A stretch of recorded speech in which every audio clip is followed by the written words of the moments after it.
नमस्कार दोस्तों, बिहार से बड़ी खबर निकलकर सामने आ रही है। नीतीश कुमार और भारतीय जनता पार्टी के बीच में सब कुछ ठीक नहीं चल रहा है। नीतीश कुमार और भारतीय जनता पार्टी के रिश्ते दिन प्रतिदिन बिगड़ते जा रहे हैं। हालात बिहार में लगातार नाजुक है दोस्तों। इस बीच कहा यह जा रहा है, जो सचिवालय के सोर्सेज बता रहे हैं, जी हां, पटना में सचिवालय के सोर्सेज जो बता रहे हैं, जो मुख्यमंत्री सचिवालय के सोर्सेज है, जो वहां पर तमाम अलग अलग विभागों में तमाम पत्रकार जो कवर करते हैं, उनका चौंकाने वाला दावा सामने आया है। बात निकलकर यह सामने आ रही है कि नीतीश कुमार भारतीय जनता पार्टी के कोटे के जो मंत्री हैं, जो नीतीश कुमार की सरकार में मंत्री हैं, उनकी फाइलों को रोक रहे हैं, उनकी फाइलों पर दस्तखत नहीं हो रहे हैं। तमाम मंत्रियों के काम अटके हुए हैं दोस्तों। और नीतीश कुमार क्या कर रहे हैं? नीतीश कुमार बीच में प्रगति यात्रा निकाल रहे थे। उसके बाद नीतीश कुमार, आपने देखा कि कभी आपको राजभवन जाते हुए नजर आ रहे हैं, कभी अपने गांव जाते हुए नजर आ रहे हैं, कभी नीतीश कुमार दिल्ली जा रहे हैं। लेकिन बिहार में जो भारतीय जनता पार्टी कोटे के मंत्री हैं, उनकी फाइलों का ढेर जमा होता जा रहा है दोस्तों। और एक दो नहीं, बल्कि कई मंत्री हैं जिनके काम नहीं हो रहे हैं, कई मंत्री हैं जिनकी फाइलें अटकी पड़ी हैं, कई मंत्री हैं जिनके विभागों का पूरा काम मुख्यमंत्री के सचिवालय में जाकर अटक गया है। अब उनको लग रहा है कि ये लगभग चुनावी बेला है। बिहार में चुनाव का ऐलान कभी भी हो सकता है। ऐसा इसलिए क्योंकि नीतीश कुमार कभी भी कोई भी ऐलान कर सकते हैं।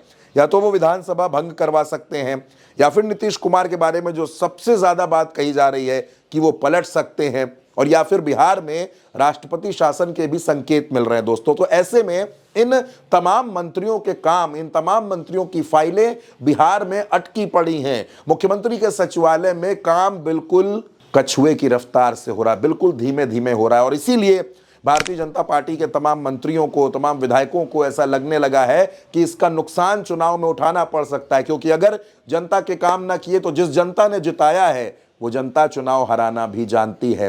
कहा दरअसल दोस्तों ये जा रहा है कि नीतीश कुमार लगातार भारतीय जनता पार्टी पर प्रेशर बनाने की कोशिश कर रहे हैं, और ये भी उनके प्रेशर बनाने का एक तरीका है। नीतीश कुमार इस वजह से ऐसा कर रहे हैं ताकि दबाव बनाया जा सके, ताकि दबाव भारतीय जनता पार्टी पर बढ़ाया जा सके।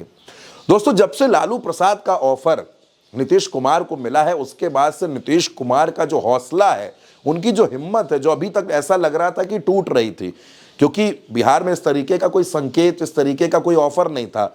तो नीतीश को लग रहा था कि इस बार शायद लालू प्रसाद के घर के दरवाजे उनके लिए बंद होंगे। लेकिन लालू प्रसाद ने चौंकाने वाला बयान दे दिया। बयान क्या था लालू प्रसाद के? उस बयान का पूरा हिस्सा मैं आपको सुनवाता हूं दोस्तों। जो बिहार के एक पत्रकार को इंटरव्यू देते हुए लालू प्रसाद ने कहा कि नीतीश के लिए दरवाजे खुले हुए हैं। हमारा तो खुला हुआ है, नीतीश कुमार को भी खोल कर रखना चाहिए। मुख्यमंत्री है, उनको खोल कर रखना चाहिए। आते हैं तो काहे नहीं लेगा, साथ है ले लेंगे, और रहे साथ में काम करें। भाग जाते हैं, निकल जाते हैं, फिर आएंगे तो रख लेंगे आप? हाँ रख लेंगे। सारी गलती आप माफ कर देंगे? माफ कर दोगे, माफ करना ही हमारा फर्ज है। दोस्तों, इसी बयान के बाद से बिहार में सियासी पारा एकदम से बढ़ गया। सियासी हलचल अचानक होने लगी। कोई इधर जा रहा, कोई उधर जा रहा, कोई राजभवन जा रहा, कोई राजभवन से निकल रहा है, को तो कभी राज्यपाल राबड़ी के घर जा रहा है। यानी जो पूरा घटनाक्रम आपने देखा वो इसी बयान के इर्द गिर्द था, कुछ इससे पहले, कुछ इसके बाद। नीतीश कुमार को लगा कि चलो एक जगह अपने लिए सेफ है, वाकई एक ऑफर मिल गया लालू प्रसाद की तरफ से। वैसे भी लालू प्रसाद हैं, माफ तो कर ही देंगे। और आपने सुना लालू ने कहा भी कि हम माफ कर देंगे, माफ करना तो हमारा फर्ज है। नीतीश को लगा कि अब एक जगह अपना मामला बिल्कुल सुरक्षित है, अब भारतीय जनता पार्टी पर प्रेशर बनाया जा सकता है। और इसी वजह से दोस्तों खबर एक और निकलकर सामने आई। खबर यह आई कि नीतीश कुमार ने 122 सीटों की शर्त रख दी है। नीतीश कुमार यह कह रहे हैं कि 122 सीटें लड़ने के लिए जेडीयू को दी जाए।